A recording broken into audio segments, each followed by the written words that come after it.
Hello everyone, welcome back to Pompi's energize soul. সবার প্রথমে আপনাদের সবাইকে জানাই হ্যাপি নিউ ইয়ার। আশা করি আপনাদের সবার নতুন বছর খুব ভালো কাটছে। এদিকে আমি 25শে ডিসেম্বরে একটা রিচ প্লাম কেক বানিয়েছিলাম, সেটারই রেসিপি আজকে আপনাদের সঙ্গে শেয়ার করব। তো চলুন এবার স্টেপ বাই স্টেপ আমরা কেকের রেসিপিটি দেখে নিই। রিচ প্লাম কেক বানানোর জন্য আমি এখানে বেশ কিছু dry fruits and nuts use করব।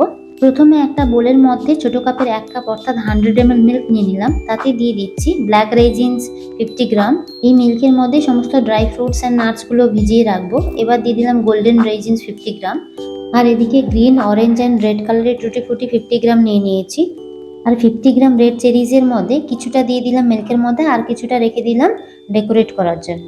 এবার 50 গ্রাম আমন্ড নিয়ে কয়েকটা গোটা রেখে দিলাম আর ম্যাক্সিমামটা ভেঙে নিলাম। আর এদিকে এক টুকরো পেঠা নিয়ে নিয়েছি। এই পেঠাটাকেও আমি ছোট ছোট পিস করে কাটবো। এভাবে ছোট করে কেটে নিচ্ছি বা ভেঙে নিচ্ছি এই কারণে, যখন কেকটা রেডি হয়ে যাবে যাতে কেকটার প্রত্যেকটা বাইটে এই ড্রাই ফ্রুটস বা নাটসগুলো পড়ে।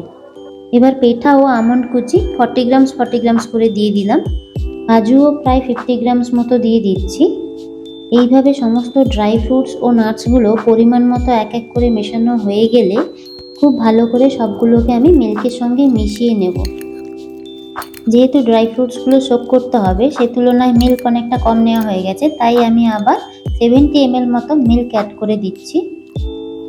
আপনারা যদি ড্রাই ফ্রুটস বেশি না পছন্দ করেন, কম পরিমাণে নেন, সেক্ষেত্রে 100 ml মিল্কেই হয়ে যাবে। আমি যেহেতু এখানে ড্রাই ফ্রুটস অনেকটা নিয়েছি, তাই আমি আবার মিল্ক অ্যাড করলাম। অ্যাড করার পরে আবার ভালো করে মিশিয়ে এটাকে আমি সোক করার জন্য রেখে দেবো। এভাবে এটা 2 ঘন্টা ভিজিয়ে রাখলে হয়ে যায়, বাট আমি এটা ওভারনাইট সোক করে ফ্রিজে রেখে দিয়েছিলাম। দেখুন মিল্কের কালারটাও চেঞ্জ হয়ে গেছে এবং কিশমিশগুলোও ফুলে উঠেছে। এবার আমরা নেক্সট স্টেপে চলে যাব। ক্যারামেলটা রেডি করে রাখবো। ক্যারামেল রেডি করার জন্য একটা গরম কড়াইতে 1/2 কাপ মতো চিনি দিয়ে দিয়েছি, মানে 50 গ্রামস মতো চিনি। এখানে আপনারা যে যতটা মিষ্টি খেতে পছন্দ করেন সেই হিসেবে দেবেন। আমি যেহেতু কেকের মধ্যে বেশি মিষ্টি পছন্দ করি না, তাই 50 গ্রামস চিনি দিয়ে দিয়েছি।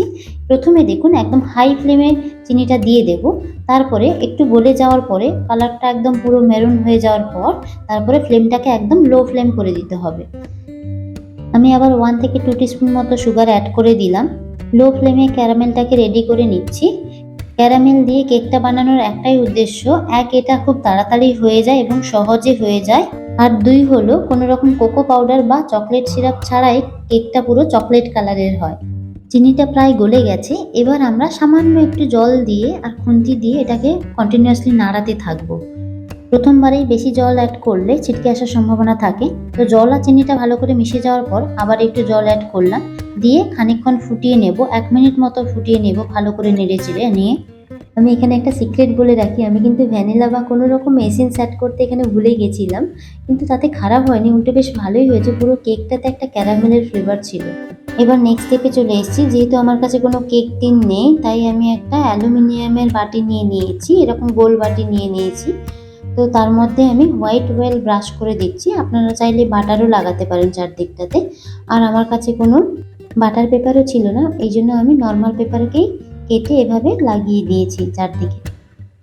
তারপর পেপারের ওপর দিয়েও হালকাভাবে অয়েল ব্রাশ করে দিয়েছি। এবার কেক বানানোর ইম্পর্টেন্ট স্টেপে চলে যাব। ব্যাটারটা রেডি করে নেব, যেখানে প্রত্যেকটা ইনগ্রেডিয়েন্টস পরিমাণ মতো দেওয়াটা ভীষণ জরুরি। একটা বড় বোল নিয়ে তার মধ্যে 80 ml মিল্ক দিয়ে দিলাম। এবার কিছুটা হোয়াইট অয়েল দিয়ে দেবো, 30 ml মতো অয়েল দিয়ে দিচ্ছি। আর একটা পাত্রে কিছুটা পরিমাণে বাটার নিয়ে নিচ্ছি, যেটাকে আমি গলিয়ে নেব, পরে অ্যাড করব এটা। আর 100 গ্রামস ময়দা দিয়ে দিচ্ছি, যেটাকে আমি চেলে নিচ্ছি। পুরো ময়দাটা চালানো হয়ে গেলে ওই ছাঁকনির মধ্যে আমি কিছুটা পাউডার মিল্ক দিয়ে দিচ্ছি। 3 টেবিল স্পুন পাউডার মিল্ক দিয়ে এটাকেও ভালো করে ছেঁকে নিতে হবে বা চালিয়ে নিতে হবে। এবার সবগুলো ইনগ্রেডিয়েন্টসকে একটা হ্যান্ড ব্লেন্ডার দিয়ে মিক্স করে নিতে হবে।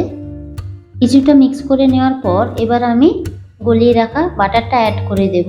বাটারটা অ্যাড করে দেওয়ার পর ওটাও একটু মিক্স করে নিতে হবে। ওটা মিক্স করে নেওয়ার পর যে ক্যারামেলটা আগে রেডি করে রেখেছিলাম সেটাকে অ্যাড করে দিচ্ছি। এবার এটাকে ক্লকওয়াইজ ভালোভাবে বিট করে নিতে হবে। দেখুন টেক্সচারটা ঠিক এরকম আসবে। তো ব্যাটারটা ভালো করে ফেটিয়ে নিয়ে রেডি হয়ে যাওয়ার পর আমি এখন অ্যাড করে দিচ্ছি 1/2 টিস্পুন বেকিং পাউডার এবং 1/2 টিস্পুন বেকিং সোডা। দুটোকেই আমি ছাঁকনিতে চালিয়ে নিচ্ছি। তারপর এটাকেও ভালো করে মিক্স করে নিয়ে এবার অ্যাড করব চোক করে রাখা ড্রাই ফ্রুটস অ্যান্ড নাটসগুলো, এগুলো এখন ফুলে গেছে। কিশমিশ বা যা ফ্রুটসগুলো বা নাটসগুলো আছে এগুলোকে একটু একটু করে আমি অ্যাড করে দিচ্ছি। আপনারা চাইলে কিন্তু এই নাটস অ্যান্ড ফ্রুটসগুলো কিন্তু অরেঞ্জ জুসের মধ্যেও ভিজিয়ে রাখতে পারেন। আমার কাছে অরেঞ্জ জুসটা ছিল না, তাই আমি মিল্কের মধ্যে ভিজিয়ে রেখেছিলাম।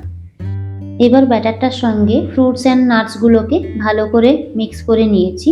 দেখুন ঠিক এই কনসিস্টেন্সিটা এসছে। আমি একটু মিল্কটা বেশি অ্যাড করে ফেলেছি, নাহলে আরেকটু ঘন হলে ভালো হতো কনসিস্টেন্সিটা।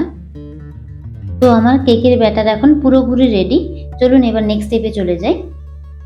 কেক বানানোর জন্য যে অ্যালুমিনিয়ামের বাটিটা রেডি করে রেখেছিলাম তার মধ্যে এখন সম্পূর্ণ ব্যাটারটা ঢেলে দিলাম। এবার বাটিটাকে 2-3 বার ট্যাপ করে নেব যাতে কোনো লাম্প না থাকে। তো কেকের বাটিতে পুরো ব্যাটারটা সেট হয়ে যাওয়ার পর ওপর থেকে ড্রাই ফ্রুটস অ্যান্ড নাটসগুলোকে অ্যাড করে দেব। অল্প কিছু আমন্ড, ব্ল্যাক রেজিনস, চেরি ও টুটি ফ্রুটি অ্যাড করে দিলাম। পরে আবার ড্রাই ফ্রুটসগুলো অ্যাড করব, কারণ যখন কেকটা ফুলে উঠবে তখন এই ড্রাই ফ্রুটসগুলো এখন যেগুলো ওপরে দিলাম সেগুলো কিন্তু ভেতরের দিকে ঢুকে যাবে। তাই মোটামুটি 30 মিনিটস মতো বেক হওয়ার পর আমি আবার অ্যাড করব। এখন কয়েকটা ভাঙা কাজুও অ্যাড করে দিলাম। এবার আমরা নেক্সট স্টেপে চলে যাব। এখানে আমি একটা বড় ডেচকি নিয়ে নিয়েছি, যেটাকে আমি প্রিহিট করে নিয়েছি 10 মিনিট মতো। আর ডেচকিটার মধ্যে একটা রিং দিয়ে দিয়েছি। এর উপরে আমরা কেকের বাটিটা বসিয়ে দেব। বসিয়ে দিয়ে এটার উপরে একটা আমরা ছোট্ট প্লেট ঢাকা দিয়ে দেব। যেহেতু আমি গ্যাস ওভেনেই কেকটা বানাচ্ছি আর পুরো এয়ার টাইট করতে পারছি না, তাই এই বাটিটার উপরে একটা প্লেট ঢাকা দেব। তারপরে এই ডেচকিটার উপরেও একটা বড় ঢাকনা দিয়ে দেব। তো এইভাবে আমি 30 মিনিট রেখে দিয়েছিলাম। 30 মিনিট পর ঢাকনা খুলেছি, দেখুন কেকটা অনেকটা ফুলে উঠেছে। এবার এর ওপরটা আমি কিছুটা ডেকোরেট করে নেব। ওপর দিয়ে দিয়ে দিচ্ছি রেড চেরি। এরপর ওপর দিয়ে সাজিয়ে দিচ্ছি কয়েকটা ভাঙা ও গোটা আমন্ড। তারপর ব্ল্যাক রেজিনস ও কাজু দিয়ে ওপরটা সাজিয়ে ও ওপরে কিছুটা টুটি ফুটি ছড়িয়ে তারপর আমি 15 মিনিটস মতো ঢেকে রেখে দিয়েছিলাম বেক করার জন্য। 15 মিনিটস পরে একটা ছুরি দিয়ে চেক করেছিলাম, কিন্তু ছুরিতে অল্প কিছুটা ব্যাটার লেগে থাকার জন্য আমি আবার 10 মিনিট বেক করার জন্য রেখে দিয়েছিলাম। দেখুন 10 মিনিট পর আবার আমি ছুরি দিয়ে চেক করলাম। এখন ছুরিতে কিন্তু একটু ব্যাটার লাগছে না, তার মানে আমার কেকটা পুরোটা কমপ্লিট হয়ে গেছে। এবার আমি কেকটা ঠান্ডা হওয়ার জন্য কিছুক্ষণ রাখার পর এটাকে একটা প্লেটের মধ্যে নিয়ে নিয়েছি। দেখুন কেকটা কিন্তু অনেকটা সফট হয়েছে।